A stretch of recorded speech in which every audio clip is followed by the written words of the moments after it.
North Korea is warning the U.S. could face what it calls an unimaginable strike at any time. A new statement from Pyongyang criticizes ongoing joint military drills between the U.S. and South Korea. It says the two countries are warmongers and the root cause of a nuclear war. New York Times opinion page columnist Nicholas Kristof spent 5 days inside North Korea and wrote a series of articles about his experiences. He discovered North Korea is galvanizing its people to expect a nuclear war with the U.S.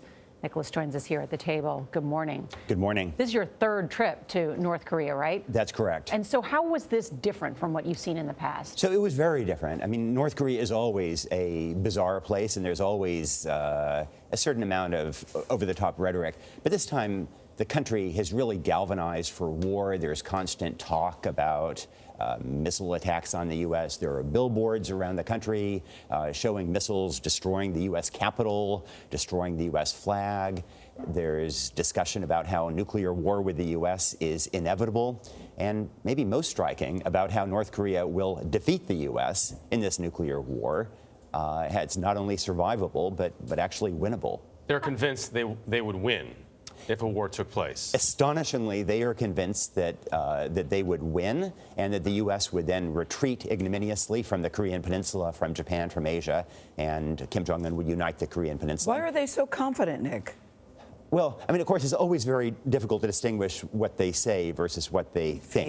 Yeah. But they have a huge network of underground tunnels and underground fortifications. And their narrative is also that they have repeatedly defeated the U.S. in the Korean War and a series of incidents across the DMZ. And there's always a danger, of course, that dictators come to believe their own propaganda.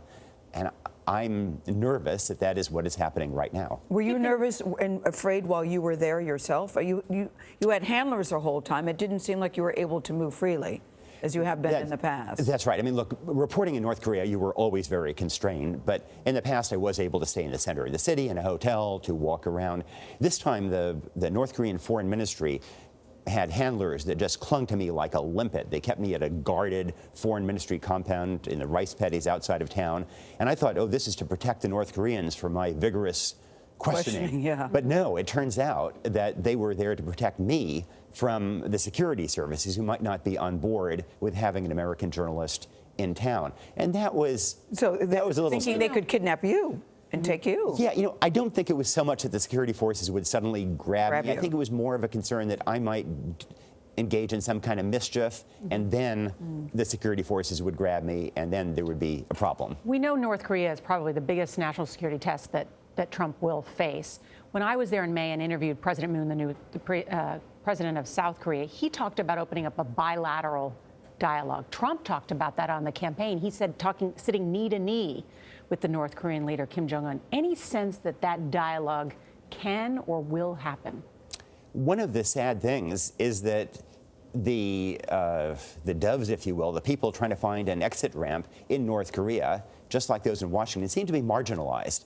And so the hardliners seem to be ascendant, both in the North Korean capital, Pyongyang, and in Washington. So I was struck that the North Koreans were not very interested in talks. So that's interesting because, President Obama's policy was one of strategic patience, right? There wasn't this bellicose rhetoric. Some people criticize that as then letting the North Koreans build up this weaponry. But now you have this very tough talk from the president's mouth and on Twitter. How are the North Koreans using that? So I think that President Trump's talk has been counterproductive. It was striking that the North Koreans are leveraging it for their own propaganda.